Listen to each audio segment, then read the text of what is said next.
Hello everyone and welcome to PCS Niyukti Path. So I know अभी आप लोगों का 26 जुलाई को प्रीलिम्स है एंड डेट चेंज नहीं होने वाली। सो जितनी भी प्रिपरेशन है जो भी है you have to wind up. अब ये आपके लास्ट कुछ 21 दिन है लगभग, बिकॉज आई फील कि एग्जाम से 4-5 दिन पहले तक एक अलग लेवल की एंजाइटी स्टार्ट हो जाती है।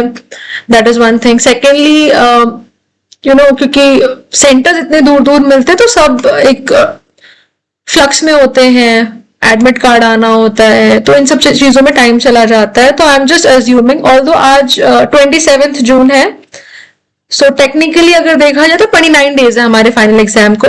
बट सीइंग कि ये सारी सिचुएशंस होती हैं, एग्जाम से जस्ट पहले टिकट्स करने होते हैं, तो उसमें 3-4 दिन एक मेंटल पीस जो है वो नहीं रहता है। तो लेट्स अज्यूम कि अभी हमारे पास सिर्फ और सिर्फ 21 डेज है, which is approximately we just have 3 weeks in our hands. और इन्हीं 3 हफ्तों में हमें सब कुछ करना है ताकि हमारा प्रीलिम्स जो है वो फर्स्ट अटेम्प्ट में ही क्लियर हो जाए। And it is possible. It is very much possible. And it is possible for both men and women, दोनों के लिए possible, girls boys सबके लिए possible है।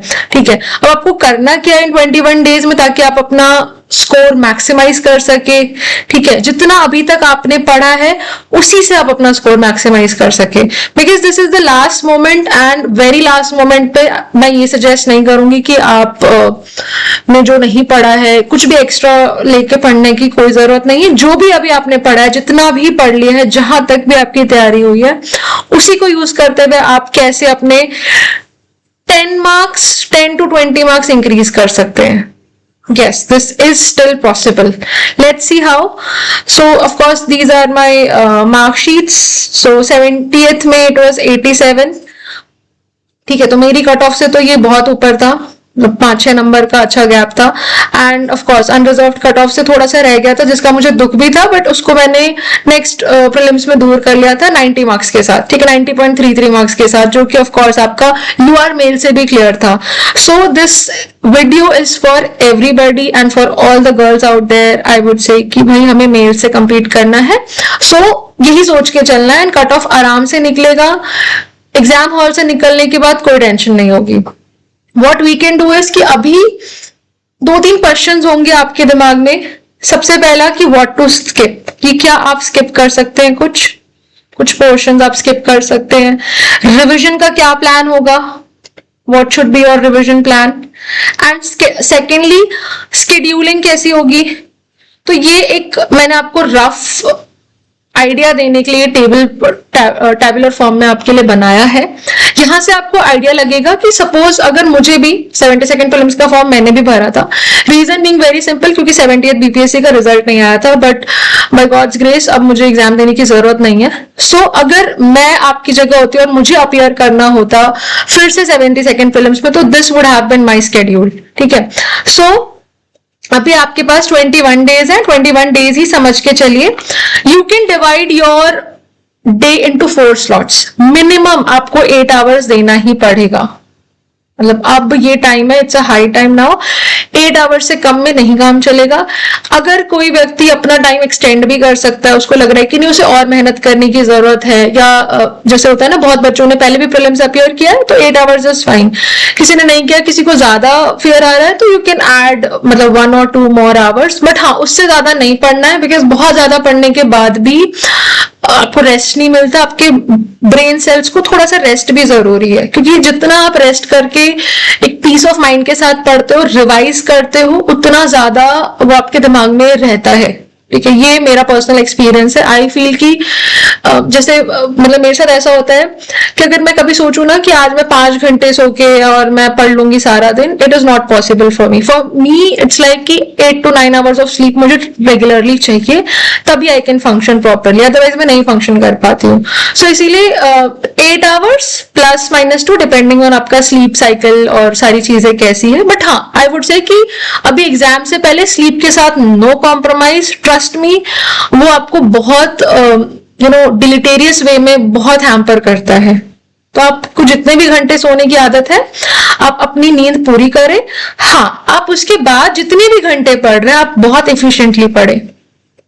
जो भी कर रहे हैं आप एकदम फुल एनर्जी के साथ, फुल एफिशिएंसी के साथ कंप्लीट करें। Trust me, 8 to 10 hours is more than enough. So what you can do is कि first slot आप 2 hours का रख सकते हैं वीकनेस का. वीकनेस का मतलब है जैसे अभी भी गिवन दैट आपका एग्जाम 21 days अवे है, बट स्टिल आपके कुछ टॉपिक्स होंगे जिसमें आपको उतना कॉन्फिडेंस नहीं होगा. ओके, सो वो टॉपिक्स जिसमें आपको कॉन्फिडेंस नहीं है, ठीक है, लेस कॉन्फिडेंट वाले टॉपिक्स. सेकेंडली आपके वो टॉपिक्स जो जैसे हमने छोड़ रखे होते हैं एंड मोमेंट के लिए, बजट, सर्वेज, ठीक है, एनएफएचएस की डेटा, पीएलएफएस का डेटा, इकोनॉमिक सर्वे का डेटा, ये सारी चीजें जो है जो हमने छोड़ रखा होता है लास्ट मोमेंट के लिए, वो प्लस वो चीजें जो कि आपको लगता है कि नहीं ये तो मुझे याद होता ही नहीं, जैसे हिस्ट्री के आपके बुक्स एंड ऑथर्स, ठीक है, वो याद नहीं होते, लास्ट मोमेंट तक भी हमें बार बार रिवाइज करने की जरूरत पड़ती है. एंड हिस्ट्री में हमारे एंशिएंट में भी बहुत सारे बुक्स हैं जो आपके स्पेशली हमारे मेडिवल हिस्ट्री वाले पोर्शन में, या सॉरी एंशिएंट की भी बुक्स है, मेडिवल में और भी ज्यादा कंफ्यूजिंग है, स्पेशली आपके मुगल्स वाले, जिससे कि आपके बीपीएससी क्वेश्चंस पूछते भी हैं. मेडिवल हिस्ट्री का अगर आप मुगल वाला पोर्शन उठाओगे उसमें इतने बुक्स हैं जहां से कमीशन क्वेश्चन पूछता ही पूछता है. अपार्ट फ्रॉम दैट दिल्ली सल्तनत से भी काफी क्वेश्चंस आते हैं जो कि काफी फैक्चुअल होते हैं, ठीक है. एंशिएंट हिस्ट्री से भी हमारे बहुत सारे बुक्स हैं और बहुत सारे कल्चरल चीजें जो कि हमारे क्वेश्चंस में आ जाते हैं और बहुत फैक्चुअल होते हैं, वो याद नहीं रहते. तो उनका आप लिस्ट बना के उस, और अगर आपको लग रहा है कि आप उसमें कम कॉन्फिडेंट, आपको नहीं याद रहता, आप ऑप्शन से नहीं क्लियर कर सकते हो, तो उसे मल्टीपल टाइम्स रिवाइज करना है. बाकी जो भी सब्जेक्ट्स हैं जैसे ज्योग्राफी, इकोनॉमिक्स, वो सब तो कंसेप्चुअल है, उनको आप उसमें टाइम भी कम लगता है रिवाइज करने में, ठीक है. सो वीकनेस में आप ये सारी चीजों को कवर करेंगे. You can allot this 2 hours इन अ डे, ठीक है. अच्छा, अब ये जो है ये सब्जेक्टिव है. You can arrange this according to yourself, कि जैसे कुछ लोग जो है वो मॉर्निंग में बहुत एक्टिव फील करते हैं, सो वो मॉर्निंग में ये स्लॉट रख सकते हैं. कुछ लोगों को रहता है कि नहीं मैं एक उल्लू हूँ, मुझे रात को पढ़ना पसंद है, थोड़े नॉक्टर्नल टाइप्स के लोग होते हैं. सो अगर आप नॉक्टर्नल कैटेगरी है तो आप रात में भी पढ़ सकते हैं, ठीक है. अपार्ट फ्रॉम दैट आपको कोई भी एक सब्जेक्ट पढ़ना है 2 घंटे, एक आपका सब्जेक्ट 2 होगा, और करंट अफेयर्स आपको डेली रिवाइज करना है, ठीक है. डेली मतलब डेली. अब in this situation, because your exam is in July 26 को आपका एग्जाम है, सो मेक श्योर कि आपने जैन 2025 से लेके मई 2026 तक सब कवर कर रखा है. क्योंकि अभी जो जितना भी मैंने पैटर्न ऑब्जर्व किया है एडीओ में या फिर 71st प्रीलिम्स में, 71st प्रीलिम्स में तो मतलब इतने पुराने क्वेश्चंस आए थे, जितना भी करंट स्टार्टिंग का पढ़ के गए थे उसमें से क्वेश्चंस थे ही नहीं. जिन्होंने भी मतलब बहुत लॉन्ग टर्म से पढ़ाई कर रखी थी, 1-1.5 साल का उन्हें करंट अफेयर कहीं ना कहीं दिमाग में था, दैट वाज हेल्पफुल, ठीक है. सो जनवरी से लेके मई का पूरा 1.5 साल का करंट अफेयर, जून जुलाई का, जुलाई में तो मतलब जुलाई का इतना इंपॉर्टेंट नहीं है, जून का फिर भी आप थोड़ा ऊपर से सरसरी निगाहों से देख सकते हैं. ओके, सो इतना करंट अफेयर आपको करना है, प्लस उसके साथ बिहार स्पेशल वाला जो करंट अफेयर है. तो एक स्लॉट आपका करंट अफेयर का रहेगा और वो फिक्स रहेगा, मतलब पूरे 21 डेज में ये करंट अफेयर आपका रिपीट पे चलेगा. जैसे ही आपने फॉर सपोज आपने डे 1 में जैन टू अप्रैल कर लिया, डे 2 में मई to August 2025, September to December 2025, फिर Jan to April 2026, last day ये कितने दिन हो गए, 5th डे, डे 5 को आपने मई 2026, जून के भी कुछ जो रीसेंट करंट अफेयर्स है कोशिश करिए कि आप उससे थोड़ा वाकिफ रहिए, ठीक है, डे टू डे में. तो ऐसा नहीं होगा कि लास्ट में आपको एक पूरा मंथली कंपाइलेशन पढ़ना पड़ रहा है. और इसके साथ आप बिहार स्पेशल वाला जो करंट अफेयर है वो छोटा सा रहता है, ठीक है, कोई भी आप किसी भी कोचिंग का बुकलेट ले सकते हैं, उसके लिए कोई प्रॉब्लम नहीं है. मैंने ही आपको प्रोवाइड कर दिया होता, बट मैंने पता हम लोग एक्टिव नहीं रह पाए थे लास्ट टाइम. वीडियो के टाइम पे we were providing you Bihar special के करंट अफेयर्स, बट अब what is gone is gone. Next वाले में या फिर 72nd मेंस में विल बी सुपर एक्टिव, ठीक है, उसकी टेंशन नहीं लेनी है. अभी प्रीलिम्स है, अभी प्रीलिम्स को हम हैंडल करते हैं, ठीक है. अच्छा, उसके अलावा स्टैटिक, अच्छा अब कुछ बच्चे क्या करते हैं, वो क्या करते हैं करंट अफेयर्स ही पढ़ते रहते हैं. ऑलवेज रिमेंबर करंट अफेयर्स जो है वो आपको एग्जाम में धोखा दे सकते हैं, ठीक है. करंट अफेयर्स पे हम कंप्लीटली रिलाई करके नहीं जा सकते.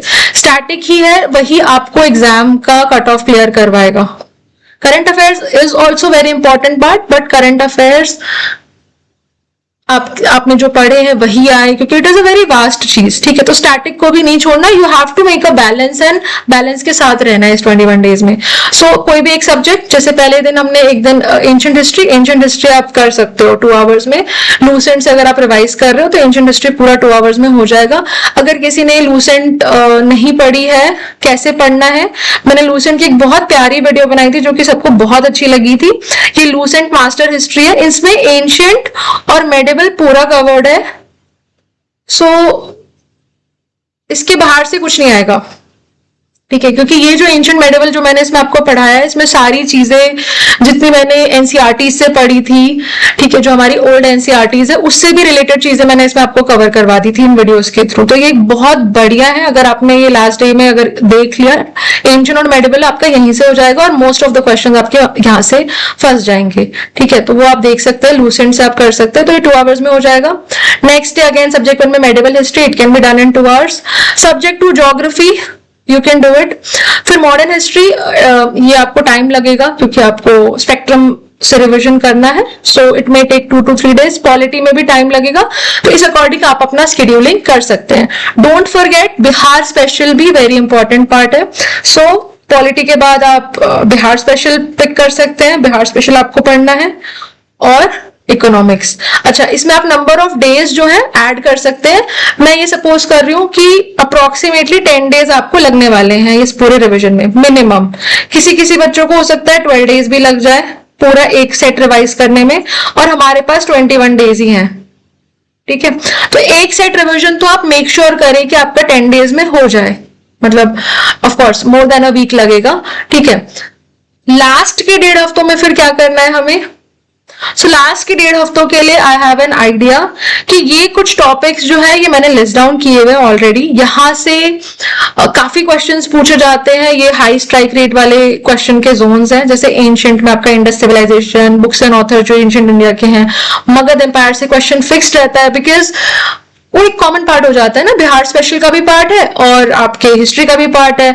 बुद्धिज्म, जैनिज्म, पता ही है बिहार से कितना लिंक है हमारा बुद्धिज्म और जैनिज्म का, तो यहाँ से भी क्वेश्चंस फिक्स होते हैं। तो इस तरीके से पूरी लिस्टिंग की हुई है। मेडाइवल से दिल्ली सल्तनत, books and author, Mughals, Marathas, ये सब फिक्स्ड है।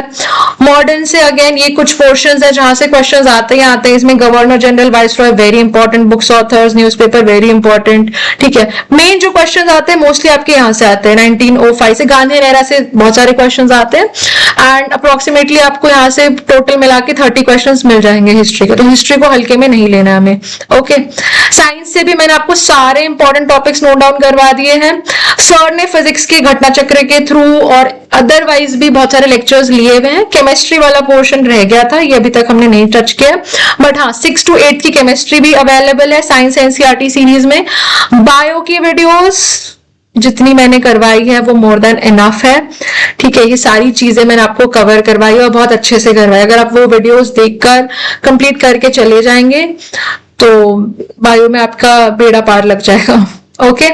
सो where is bio science NCERT series, इसमें आपको पूरी साइंस के लेक्चर्स मिल जाएंगे जो भी है। बायो की आप देख सकते हैं 3 या 4 पार्ट्स में है, कुछ वीडियोस थोड़े लंबे भी हैं, बट या it will be more than sufficient, given कि अभी काफी टेक्निकल क्वेश्चंस भी पूछे जा रहे हैं, जिसको कि कई बार बच्चे बोलते भी हैं कि नीट लेवल के क्वेश्चंस पूछे जा रहे हैं। I understand 11th and 12th के साइंस से पूछे जा रहे हैं क्वेश्चंस, और ऑफ कोर्स जो नॉन साइंस बैकग्राउंड वाले हैं या जो नॉन बायो बैकग्राउंड वाले हैं वो नहीं पढ़ते हैं, ठीक है। तो it is difficult but you have to do it, और कोई चॉइस नहीं है अभी हमारे पास, ठीक है। So you can do this. Polity के भी इंपॉर्टेंट जितने चैप्टर्स हैं ये आपको लक्ष्मीकांत के अकॉर्डिंग मैंने दिया हुआ है, इनको रिवाइज करना है। सो माई पॉइंट हियर इज कि पहले आपने जितना पढ़ा है उसको पहले रिवाइज कर लिए 10 से 12 दिन में, ठीक है। और ये 21 डेज का प्लान है। सो नेक्स्ट 10 डेज में मे बी 2 times 5-5 दिन करके जितने इंपॉर्टेंट टॉपिक्स है आप उसे 2 बार और रिवाइज कर लीजिए। इन टॉपिक्स को बिल्कुल नहीं छोड़ना है, ठीक है। ज्योग्राफी में से इतना, this is the bare minimum, एक इतना करना ही करना है। इंडियन फिजियोग्राफी, बिहार ज्योग्राफी, जो भी प्लेसेस न्यूज में थे, ठीक है। अच्छा, प्लेसेस इन न्यूज वगैरह के ना, ये जितने भी करंट अफेयर्स हैं ये आपको नवंबर दिसंबर तक के हमारे चैनल पे भी मिल जाएंगे, and places in new sir ने बहुत प्यारे तरीके से करवाया था through map, so you can watch that also, ठीक है। एंड इकोनॉमिक्स में ये जो बेसिक टर्म्स है, अब ये पूरे कंसेप्ट्स नहीं है, ये छोटे छोटे टर्म्स हैं जो कि आपको क्लियर करना है। It would hardly take you know 1-1.5 घंटे लगेंगे इतने छोटे छोटे टर्म्स क्लियर करने में। तो ये टर्म्स पे क्लैरिटी रखिएगा, इससे आपका इकोनॉमिक्स भी हो जाएगा। ओके, एंड विद दिस आप 21 डेज में पूरी चीजें को रिवाइज कर पाएंगे। एंड ऑफ कोर्स इसमें मैंने बिहार स्पेशल वाला पार्ट नहीं जोड़ा है। बिहार स्पेशल तो पूरा का पूरा ही इंपॉर्टेंट, आप कोई भी बुक फॉलो कर सकते हैं। केबीसी नैनो की बिहार समग्र ये मैंने फॉलो की थी, ठीक है, बट आजकल मैं मार्केट में देख रही हूँ एडुटेरिया का तथ्य संग्रह भी आया हुआ है, वो भी बहुत काफी प्यारी बुक है, मैंने देखा था।